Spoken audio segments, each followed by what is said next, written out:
Industrial conclave 2026 का आयोजन किया जा रहा है। चर्चा इस पैनल में हम करेंगे। हमारे सभी पैनलिस्ट यहाँ पर मौजूद हैं। Ashwini, over to you.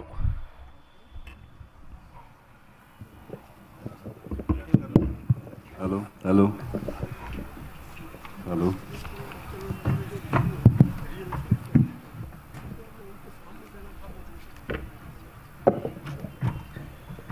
आप सबका फिर से स्वागत है इस पैनल में। और अब मेरे साथ कृष्ण कुमार जी हैं, एस.के. सिंघल जी हैं, जो भिवाड़ी में तो वेल नोन है, टपुकड़ा के ही रहने वाले और उसके बाद रियल एस्टेट में बड़ा नाम कमाया।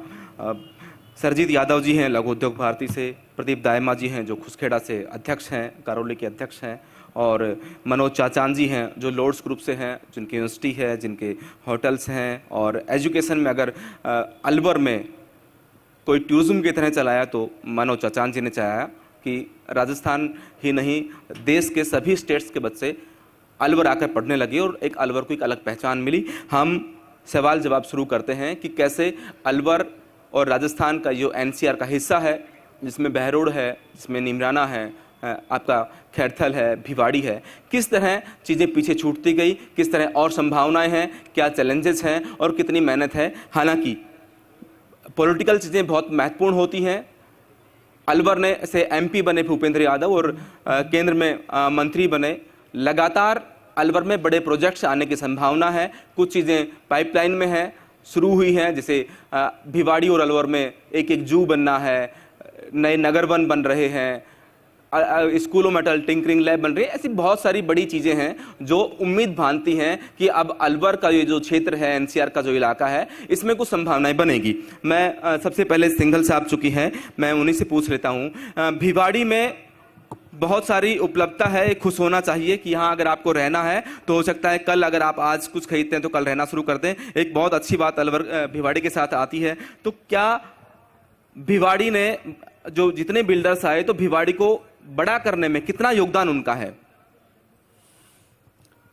सुनो जी, पहले तो मैं करेक्ट कर दूं, I am not belongs to Tapugada, I belongs to Raisen Nagar. आपके जो प्रमोटर्स हैं जी, वो मेरे होम टाउन से हैं।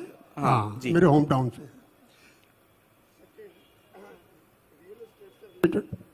हेलो, रियल एस्टेट से रिलेटेड मैं थोड़ा सा एक्चुअल में भिवाड़ी से ऑलमोस्ट 45 ईयर से जुड़ा हुआ हूँ। बड़े उतार चढ़ाव देखे हैं मैंने इंडस्ट्रीज़ के। और जब हम थे तो आपको हैरानगी होगी कि वन रूम के अंदर से मैंने अपना कैरियर स्टार्ट किया था। और जब मेरे पास मेरे क्लाइंट एंटरप्रेन्योर आता था, उनको कहते थे कि यहाँ रहने की क्या व्यवस्था है, तो गिनती के 18 फ्लैट हुआ करते थे 1 बेडरूम के, जो कि किसी को मिलता नहीं था, वो भी रिको की रिकमेंडेशन पे किसी को मिलता था। ऐसे हालात के बाद उसके बाद में हाउसिंग बोर्ड ने अपने कुछ फ्लैट बनाए। हम अपने क्लाइंट को रेजिडेंशियल फैसिलिटी दिखाने के लिए जब वो हाउसिंग बोर्ड के फ्लैट दिखाने जाते तो उनका कमेंट्स ये होता था कि इन दड़बों में कौन रहेगा। तो इस तरह के हालात से गुजरने के बाद में एक समय आया जब आशियाना ग्रीन की जो फर्स्ट ये प्रोजेक्ट था, इसके लिए मंजीत सिंह जी सेक्रेटरी यूआईटी अलवर हुआ करते थे। उनको मैंने कहा, मैं साहब एक बिल्डर है जो पटना में और जमशेदपुर वगैरह में अच्छा काम करता है, अगर आप ठीक समझो तो उनको प्लॉट दे दो। उन्होंने कहा जी ठीक है लाओ। और लाने के बाद में जब मैंने उनको एप्लीकेशन दी तो उन्होंने एक्सेप्ट की, लेकिन वो नीचे वाले स्टाफ ने कहा जी ये तो सोसाइटी के लिए रिजर्व्ड है प्लॉट, उसी को मिल सकता है।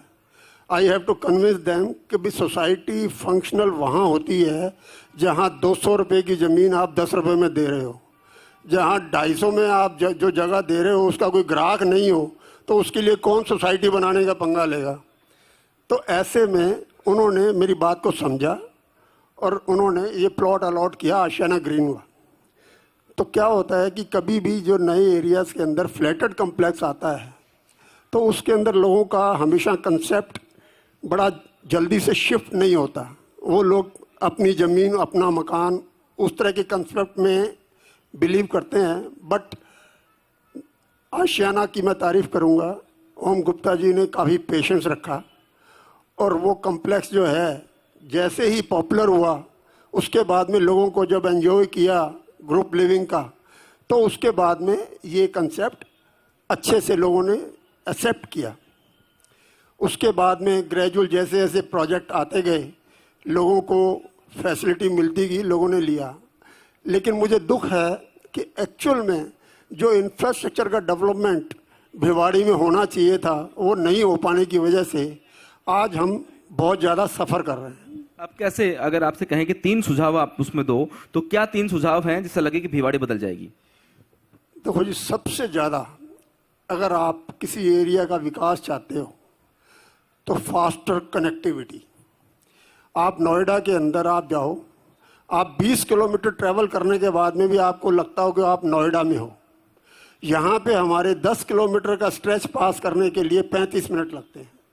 That is the major bottleneck. आज मैं क्लाइंट को, मतलब मेरी सेल्स की टीम मुझे फीडबैक देती है कि जी हम टप्पूगढ़ा के अंदर मेरा हारमोनी का प्रोजेक्ट है, आप उसको देखोगे ना तो यू विल लव इट, इतना बढ़िया बना हुआ है। आके देखता है, सब कुछ पसंद है, लेकिन जाने आने के टाइम की वजह से वो डिसीजन फेवर में नहीं ले पाता। तो क्या है ये इंफ्रास्ट्रक्चर की कमी है। सड़कें अच्छी होनी चाहिए। एक मैं और अपडेट करूं, इसमें एक जो प्लान अभी चल रहा है कि एक दिल्ली का जो रिंग रोड है, अभी अपन पंचगांव से जो निकलते हैं, उसके बाद एक और खैथल के पास से, कोटकासिंग के पास से एक और रिंग रोड, एक आउटर जो है वो निकलेगा, और ऐसा लगता है कि उसके बाद और इस इलाके का कुछ बदल जाएगा। सड़क पर चलकर प्लानिंग बहुत है। मैं आपको बताता हूँ, मैं मंत्री जी से मिला था, उन्होंने बड़े अच्छे अच्छे प्लान बना रखे हैं। They are working on it, but it's taking long time. We need to be faster, we had to be proactive. जैसे क्या है, मैं आपको बताता हूँ, आज रैपिड मेट्रो का चल रहा है। रैपिड मेट्रो का पहले भिवाड़ी से अलाइनमेंट था, वो हटा दिया, अब उसको स्ट्रेट दारूड़ा से बावल लेके जा रहे हैं, भिवाड़ी रह गया। अब भिवाड़ी के लिए जब भी चर्चा करते हैं तो वो कहते हैं नहीं जी भिवाड़ी को भी जोड़ रहे हैं। मैं कहता हूँ कि बाय द टाइम रैपिड का काम स्टार्ट हो, भिवाड़ी का इंटरनल काम धारूड़ा से लिंक करने वाला साथ में स्टार्ट होना चाहिए। क्यों कि अगर मान लो अंदर रैपिड मेट्रो नहीं भी आती है, तो आज जो है डीटीसी ने बस स्टार्ट की है, कनेक्टिविटी ईवी व्हीकल से हो जाएगी। जो अभी एक नई सड़क बनके जो कनेक्टिविटी बढ़ी धारूड़ा की वजह, तो अच्छा हुआ। मैं सरजीत जी से अगला सवाल लूंगा। यहाँ एक प्लान है कि पानी नहर से भिवाड़ी को भी आएगा। अभी तो पानी जो सरफेस पे जल भराव उससे समस्या से ग्रस्त है, आने वाले समय में ग्राउंड वाटर में भी दिक्कत आएगी। एक प्लान जरूर है कि नहर आएगी। क्या आपको लगता है कि भविष्य में किस तरह भिवाड़ी और अच्छी हो सकती है? सबसे पहले तो धन्यवाद देता हूं,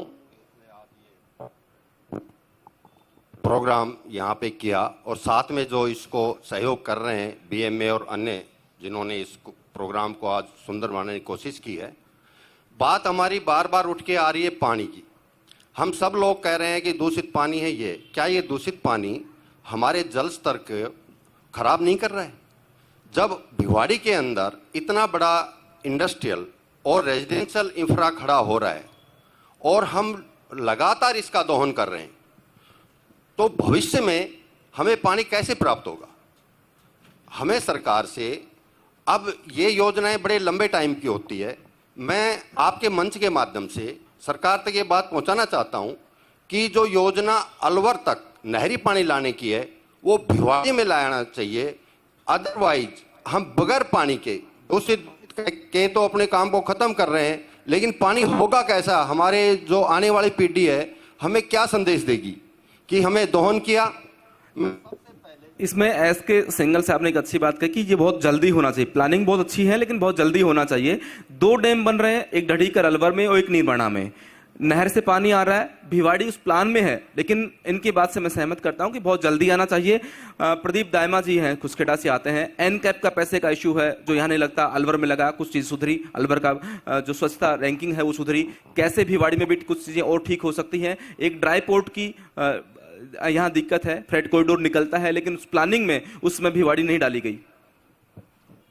सबसे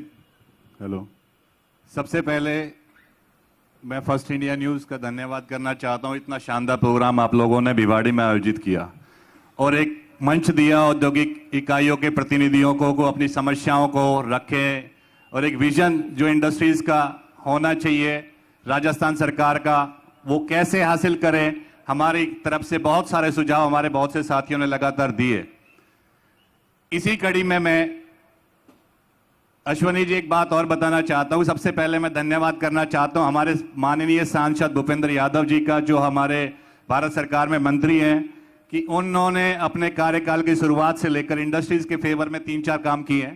तो सबसे पहले मैं उनका धन्यवाद करना चाहता हूं कि हमारे अलवर जिले में ईएसआई हॉस्पिटल का निर्माण किया और उसको सुचारू रूप से चला रहे हैं।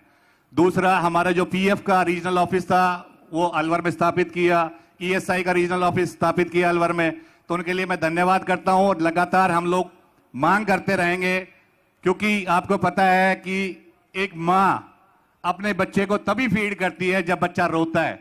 तो हम लोगों का काम है कि लगातार हम सरकार तक अपनी बात पहुंचाएं। आपके जरिए हमें आज मौका मिला अपनी बात रखने का। तो मैं सबसे पहले आपको ये बताना चाहता हूं अश्वनी जी कि एनकैप का जो पैसा अलवर जिले को मिलता है तो वो अलवर शहर को ही मिलता है, भिवाड़ी को उसमें आज तक शामिल नहीं किया गया, जबकि भिवाड़ी औद्योगिक दृष्टि से सबसे ज्यादा रेवेन्यू देने वाला सिटी है और भिवाड़ी को ज्यादा जरूरत है, क्योंकि एनसीआर के नजदीक हम लोग हैं। अलवर फिर भी यहां से 100 किलोमीटर आगे है और हम लोग बिल्कुल 40 किलोमीटर 50 किलोमीटर के दायरे में यहां बैठे हुए हैं। तो एनकैप का पैसा एक बहुत बड़ा फंड हो सकता है भिवाड़ी के लिए, जो भिवाड़ी के सुधार में कारगर हो सकता है, लेकिन भिवाड़ी को उसमें शामिल नहीं किया गया। तो प्रशासन से, शासन से और सरकार से हम लोग रिक्वेस्ट करते हैं औद्योगिक इकाइयों के प्रतिनिधि कि एनकैप में भिवाड़ी को शामिल किया जाए। दूसरा, भिवाड़ी एक काउंटर मैग्नेट सिटी बनाने का सपना सरकार का माननीय भूपेंद्र जी का है। तो उसमें हम ये चाहते हैं कि काउंटर मैग्नेट सिटी में आपकी जानकारी के लिए बता दूं कि वो सिटी होता है जो अपना राजस्व खुद जनरेट करता है, और एनसीआर में होने के वजह से, दिल्ली के नजदीक होने की वजह से गुड़गांवा काउंटर मैग्नेट सिटी के रूप में कार्य कर रहा है। उसको एनसीआर से बहुत सारा पैसा वहां के इंफ्रास्ट्रक्चर डेवलपमेंट के लिए मिलता है।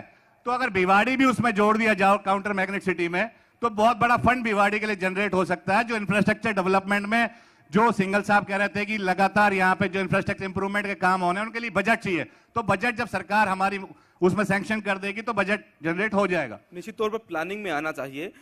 2 कॉम्प्लेक्स अलग अलग बनने थे, एक बीकेटी था, एक एसएनबी था, और वो पूरे 41 गांव के साथ एक नया शहर बसाया जाना था, पूरा अर्बन भी था, इंडस्ट्री उसमें थी। एक प्लान किया गया था, लेकिन शायद वो प्लान, वही बात धीरे वाली है कि कहीं धीरे चल रहा है। मेरे साथ कृष्ण कुमार जी हैं। बहरोड पुराना जगह है जो इंडस्ट्री शुरू हुई वहां पे भी, और हाईवे का बहुत लाभ भी मिला, लेकिन आज भी जिस तरह समस्या देखते हैं कि हाईवे पे इधर से उधर जाने के लिए अगर मजदूर को जाना है तो वो चेंज नहीं कर सकता 102 फेज में। तो बहुत सारी ऐसी समस्याएं, जो नीमना में भी समस्याएं हैं कि अगर उसको इधर से उधर जाना है, हाईवे क्रॉस करना है, तो फुट ओवर ब्रिज नहीं है। छोटी समस्याएं हैं लेकिन नहीं हो पाई। सबसे पहले तो आपका बहुत बहुत धन्यवाद, जो ये समस्या आप लोग उठा रहे हो और हमें एक मंच दिया है। मैं आपका बहरोड इंडस्ट्री एसोसिएशन की तरफ से धन्यवाद देता हूँ। हमारी कुछ एक समस्या हैं, वैसे तो दुर्भाग्य है हमारा कि बहुत पुराना इंडस्ट्री एरिया है, लेकिन इसमें हमारी कई डेवलप की कोई कमी रह गई है, तो उसको थोड़ा सा इस मंच के माध्यम से मैं ध्यान दिलाना चाह रहा हूँ। एक तो सबसे पहले तो हमारी 2 नेशनल हाईवे के साइड दोनों साइड में 2 फेज है, फर्स्ट फेज, सिंगल फेज। उसमें जाने के लिए करीबन 1.5-2 किलोमीटर दूर जो ब्रिज हैं वो हैं। तो अगर इसमें एक NHI के माध्यम से एक ब्रिज बन जाए तो जो आशियाना ग्रुप में वहाँ हमारे मजदूर भाई रह रहे हैं या जो भी रह रहा है उसके लिए एक बढ़िया हो जाए काम। तो इसकी एक ज़रूरत है बहुत ज़्यादा। दूसरी हमारे पास मेन ज़रूरत है फायर ब्रिगेड की। हमारी इंडस्ट्री में इसकी बहुत मोटी समस्या है और ज़्यादातर हमारा इंडस्ट्री में केमिकल्स का या पाइप का ही काम है, तो इसमें अगर कहीं बात होती है ना तो बहुत बड़ी समस्या खड़ी होती है। तो मैं चाहता हूँ यही हो हमारे लिए, इसकी व्यवस्था हो जाए तो बहुत अच्छा रहे। निश्चित तौर पर एक इशू इसको लेकर घिलोट के लेकर भी था कि घिलोट की कनेक्टिविटी जो है वो हाईवे के इस तरफ लंबा चक्कर लगाकर वाहन लौटते हैं। अगर वहां भी कोई सीधी कनेक्टिविटी हो तो एक हो। मेरे साथ मनोज चाचान जी हैं। मनोज जी, अलवर में जो है टूरिज्म की संभावना इतनी ज्यादा है, इतना वर्सेटाइल है इलाका कि दिल्ली बहुत नजदीक है, उसका लाभ हमें मिल सकता है। हालांकि बहुत अच्छे आंकड़े अब आते हैं कि सैटरडे संडे कोई जो होटल्स की प्रॉपर्टीज हैं वो खाली नहीं होती हैं। क्या और संभावनाएं हैं जो आगे तक जा सकती हैं? अलवर में अलवर अपने आप में बहुत खूबसूरत शहर है। यहाँ लेक है, हिल है, जंगल है, टाइगर है, लेपर्ड है, बट अच्छे होटल्स अभी यहाँ कोई भी 5 स्टार होटल प्रेजेंट में वर्किंग में नहीं है। जबकि उदयपुर जैसे शहर में करीब 100 बड़े होटल हैं। तो यहाँ 5 स्टार होटल ज़्यादा से ज़्यादा आएंगे तो अलवर और ज़्यादा तरक्की करेगा।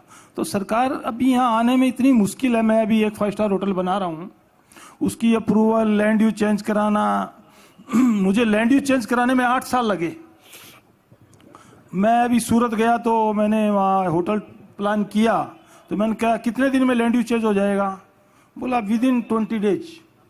विद इन 20 डेज में सूरत में लैंड यूज चेंज की गारंटी लेते हैं। यहाँ जो सालों में नहीं होता है। तो यहाँ एनसीआर का लफड़ा है, तरह तरह की फॉरेस्ट है, कहीं जंगल है, यहाँ अलाउ नहीं है, फॉरेस्ट के पास अलाउ नहीं है, हिल के पास अलाउ नहीं है। भाई लोग जब शहरों से आते हैं तो वो जंगल, पहाड़ों, नदियों के पास में रहना चाहते हैं, वहाँ आप अलाउ नहीं करते हो, तो फिर शहर के अंदर तो वो है ही। तो टूरिस्ट का जो मतलब है वो उनके जंगल, पहाड़ और नदी के किनारे उनको अगर होटल बनाने की परमिशन दी जाए तो यहाँ टूरिज्म बहुत ज़्यादा बढ़ सकता है।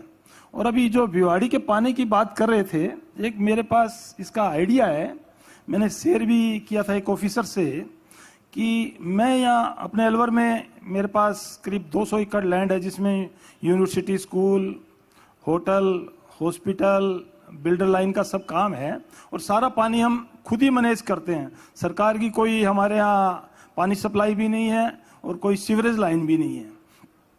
पानी अपने आप में एक मैनेजमेंट है। इस धरती पे न तो पानी एक बूंद कम होता है न बढ़ता है। हमारे पास धरती के अंदर पानी फिक्स है। यहाँ भिवाड़ी में भी पानी बहुत ज़्यादा है, एक्सेस ऑफ वाटर है, जमीन पानी को पी नहीं पा रही है। अगर यहाँ थोड़ा जमीन जहाँ जहाँ पानी पी सकती है, कुछ एरिया जहाँ डार्क जोन भी है, तो उसमें अगर वाटर हार्वेस्टिंग कर दी जाए, जगह जगह रोड के किनारे मैक्सिमम 1000-2000 वाटर हार्वेस्टिंग कर दी जाए, तो ये जो पानी सड़कों पे पड़ा रहता है वो खत्म हो जाए। और पुराने हमारा जो हजारों साल से हम पोंड बनाते थे, हर गांव में, शहर में पोंड बनते थे, अब पोंड बनाने बंद कर दिए। मैं वहाँ कनाडा, यूरोप में गया, कुछ वहाँ कॉलोनी डेवलप करने की प्लानिंग की, तो वहाँ मैंडेटरी है पोंड बनाना हर कॉलोनी में, और यहाँ हम भूल गए पोंड बनाना। अगर हर कॉलोनी में अगर पोंड बन जाए तो आपकी जो रोड पे जो पानी आता है उससे समस्या का समाधान। वोटर रिचार्ज बात ठीक कर रहे हैं, लेकिन भिवाड़ी में जो मुश्किल है वो दूषित पानी की है, और उसके लिए एसटीपी और सीटीपी अभी जो बन रहे हैं, और जो इन्होंने कहा कि अभी बीजेपी एनटी जो है उस पानी को ठीक करके और वापस कंपनी पानी भी कोई समस्या नहीं है। दुबई में आज 1 करोड़ से ज्यादा लोग रहते हैं, उनके पास मीठे पानी की एक बूंद भी नहीं है। जब खारे पानी को, समुद्र के पानी को ट्रीट करके लोगों को अनलिमिटेड वाटर दे रहे हैं, तो ये दूषित पानी भी ट्रीटमेंट कोई बड़ा इश्यू थोड़ी है। कोई सरकार, हमारी सरकार राफेल खरीद सकती है, हमारी सरकार के पास तो पैसे ही पैसे हैं। सही बात तो ये सरकार है क्या जो एक छोटा सा एसटीपी प्लांट नहीं लगा सकती? सरकार ये पूरी कोशिश में है, और ना केवल यहाँ का आम व्यक्ति जूझ रहा है क्या होती है ये तो नहीं, अगर प्लान करे तो 1 महीने में एग्जीक्यूट हो जाए। यहाँ के लोग इसमें आपको एक बात बताना चाहता हूं। प्रदीप जी कुछ कहना चाह रहे हैं। मैं ये बताना चाह रहा था कि भिवाड़ी औद्योगिक दृष्टि से डेवलपमेंट बहुत अच्छा हुआ है, बहुत अच्छा राजस्व सरकार को देता है। पिछला 40 साल पुराना औद्योगिक क्षेत्र में आज बेसिक एमिनिटीज की कमी की बात हम लोग कर रहे हैं। तो आप समझो कि पानी, जो दूषित पानी का बार बार हवाला दिया जा रहा है, वो दूषित पानी का कारण क्या है? वो कारण है कि जो भी यहाँ पे इस तरह ऑफिसर्स जो प्लानिंग के लिए आए, उन्होंने उस तरह की प्लानिंग उस समय नहीं की। इंफ्रास्ट्रक्चर जो उसको चाहिए था वो उस समय डेवलप नहीं कर पाए। तो आज हमारे जो अभी प्रोजेक्ट चल रहे हैं, 34 MLD का, 6 MLD की अभी बनी है, अभी एक CETP और बनी है, एक SPV और बनी है, तो लगातार अब स्टार्ट हुआ है। तो इसलिए ये भिवाड़ी में ये पानी की समस्या जो है, इसको औद्योगिक के रूप में जो बताया जाता है दूषित पानी है, इसका रीजन यही है बॉस कि यहाँ पे जो भी ऑफिसर्स जब भी आया, जिस भी डिपार्टमेंट में आया, उसने प्रॉपर प्लानिंग नहीं करी। ठीक है, हमारा देश आज इतनी तरक्की कर रहा है। निश्चित तौर पर जो प्लानिंग हुई उसकी इम्प्लीमेंटेशन बहुत जल्दी होना चाहिए था। अभी एक उम्मीद बंदी है। अश्विनी भाई, मैं एक बात कहना चाहूंगा, हमारा देश बड़े बड़े रॉकेट छोड़ रहा है, बड़े बड़े काम कर रहे हैं, और अभी भी हम बिजली पानी पे अटके हुए हैं। ये हमारे लिए बहुत ज्यादा शर्म की बात है, बहुत ज्यादा। छोटी छोटी सड़कें नहीं बना पा रहे हैं, पॉल्यूशन कंट्रोल नहीं कर पा रहे हैं, इंडस्ट्रियां बंद कर देते हैं। अभी मेरा मित्र एक बीजिंग में वहां से आया था, बोला वहां AQI जो है यहाँ 400 पे हम परेशान होते हैं, वहां 800,000 था, आज वहां 0 पे है। सब आजकल टेक्नोलॉजी इतनी ज्यादा है कि सब चीज का समाधान है। इच्छा शक्ति की कमी है, इच्छा शक्ति मजबूती से आप लागू करो। आप इंडस्ट्री वाले इतने कमजोर क्यों, डरते क्यों? सब सामूहिक तौर पे सरकार से लड़ो। वो 50 बिजली वो काटते हैं, कनेक्शन काटते हैं, आप सारी इंडस्ट्री बंद कर दो, अपने आप सरकार आपके पास आ जाएगी। आप डरते क्यों? आपको शायद हो सकता नहीं पता हो, लेकिन BMA वाले हो या दूसरे संगठन हो, मुझे लगता है संगठन कमजोर है, सरकार से लड़ना नहीं जानते। सरकार से लड़ो और अपनी बात को ठीक करो। चाचान साहब, संगठन कमजोर नहीं है, हम लोग लगातार सरकार के साथ टच में रहते हैं। सरकार के जनप्रतिनिधियों को अपनी बात रखते रहते हैं, और सरकार हमेशा आश्वस्त करती है कि इस समय से इस समय तक हो जाएगा। उसी के अनुरूप हम लोग, आज हमें मौका मिला है, फर्स्ट इंडिया का पैनल मिला है, फर्स्ट इंडिया के पैनल के रूप में हम लोग लगातार सरकार के लिए अपनी मांग रख रहे हैं कि भिवाड़ी को अच्छा, सुरक्षित और डेवलप सिटी बने। निश्चित तौर पर प्रदीप जी, निश्चित तौर पर एक कोशिश है, और ये उन कोशिशों में ये फर्स्ट इंडिया की ओर से एक और कोशिश है, एक और स्टेप है, एक और कदम हमारी तरफ से भी है कि कैसे हम इस NCR क्षेत्र को बहुत अच्छा करें, कैसे डेवलपमेंट और ज्यादा हो। हम बहुत तेज सोच तो सकते हैं, लेकिन उसका इंप्लीमेंटेशन भी उस तरह कर पाए, उसमें समय लगता है, और हर चीज जो है वो समय तो निश्चित तौर पर मांगती है। हमें उम्मीद है कि आज जब यहाँ बैठे हैं तो एक फंक्शन होने से पहले ग्रेप की पाबंदियां हट गई। उम्मीद है इस तरह और आगे चीजें ठीक होंगी, और इस उम्मीद के साथ हम इस सत्र का समापन कर रहे हैं कि हम जब अगली साल बैठेंगे, जब भी बैठेंगे, हम भिवाड़ी को और आगे पाएंगे, इस NCR क्षेत्र को और आगे पाएंगे। नीमराणा में जिस तरह नए जोन आए, जिस तरह अलवर का इंडस्ट्रियल इलाका वापस डेवलप हुआ है एक्सप्रेसवे से, इस तरह से हमें उम्मीद है कि नई सड़कें आएंगी, नई चीजें आएंगी, और नए प्लान जो है वो इम्प्लीमेंटेशन प्लान्स का होगा। आपका बहुत बहुत आभार।